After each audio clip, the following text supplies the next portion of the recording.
Assalamualaikum warahmatullahi wabarakatuh. Halo sahabat geografi, bagaimana kabarnya? Jangan lupa selalu mematuhi protokol kesehatan dimanapun kalian berada. Nah, pada video kali ini kita akan belajar tentang persebaran flora dan fauna di dunia. Yuk kita simak videonya. Persebaran flora dan fauna di dunia. Berbicara tentang persebaran, pola persebaran flora di dunia dapat dipahami melalui bioma. Bioma biasanya diklasifikasikan berdasarkan vegetasi yang dominan dalam suatu wilayah regional yang luas. Sedangkan ilmu yang mempelajari tentang persebaran flora dan fauna yaitu biogeografi. Yang pertama, bioma hutan hujan tropis dengan ciri-ciri curah hujan tinggi antara 1000 sampai 2000 mm per tahunnya. Suhunya 20 derajat sampai 30 derajat Celcius. Memiliki vegetasi jenis flora dan fauna yang beragam. Pohon-pohonannya besar dan tutupan daunannya lebar. Hewan khas adalah orangutan, simpanse, jaguar. Tumbuhan khas liana, anggrek.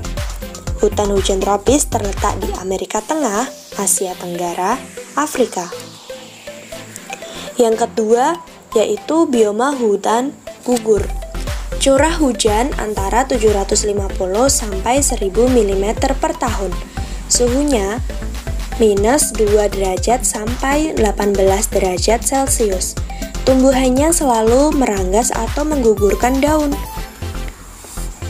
Mempunyai tumbuhan khas mapel, jati, sakura, dan mempunyai hewan khas beruang, rusa, tupai. Hutan gugur terletak di Amerika Serikat bagian timur, Asia Tengah, Asia Timur. Yang ketiga ada bioma taiga. Curah hujan antara 400 sampai 750 mm per tahun. Musim semi dan gugur lebih pendek, sedangkan musim dingin lebih panjang. Tumbuhannya berdaun jarum, kayunya sebagai bahan pembuat kertas, mempunyai hewan khas beruang, rubah, serigala, tumbuhan khas cemara, pinus. Bioma taiga terletak di Skandinavia, Rusia Timur. Bioma stepa. Curah hujan antara 250 sampai 500 mm per tahun. Tanahnya memiliki porositas tinggi dan sulit mendapatkan air. Tumbuhan yang bisa tumbuh hanya rumput. Hewan-hewannya berjenis herbivora seperti zebra, bison, kanguru. Stepa terletak di Afrika, Australia, Amerika.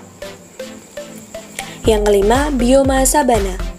Memiliki ciri-ciri curah hujan antara 900 sampai 1500 mm per tahun.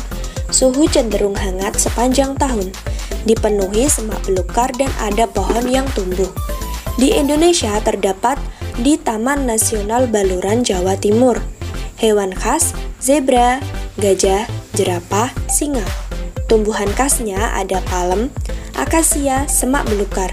Terdapat dua jenis sabana yaitu sabana murni dan sabana campuran. Yang keenam ada bioma gurun. Memiliki curah hujan kurang dari 250 mm per tahun. Memiliki cuaca ekstrim, sangat panas saat siang hari dan sangat dingin saat malam hari. Tumbuhannya hidup seperti kaktus. Hewannya hidup seperti onta. Gurun terletak di Asia Barat, Afrika Utara, Australia. Yang ketujuh ada bioma tundra. Curah hujan dan suhu hangat rendah sehingga memiliki musim tumbuh dan nutrisi berupa fosfor dan nitrogen. Hewan yang bisa hidup di tundra yaitu beruang kutub, kambing gunung, dan rubah arktik. Tumbuhan yang bisa tumbuh yaitu ganggang, lumut-lumutan, semak pendek, terletak di lingkar Arktik dan Greenland. Makhluk hidup akan cenderung hidup di lingkungan yang paling cocok bagi mereka, seperti kaktus di padang pasir dan cemara di wilayah bersuhu rendah. Sama seperti tanaman, hal tersebut juga berlaku bagi hewan. Namun, Akibat isolasi geografis seperti laut dan gurun, hewan memiliki keterbatasan untuk pindah ke wilayah lainnya. Inilah yang menyebabkan terbentuknya ekozon. Ekozon adalah istilah biogeografi yang menggambarkan pembagian wilayah dunia berdasarkan sebaran flora dan faunanya. Menurut WWF, ada 8 jenis ekozon yang ada di dunia.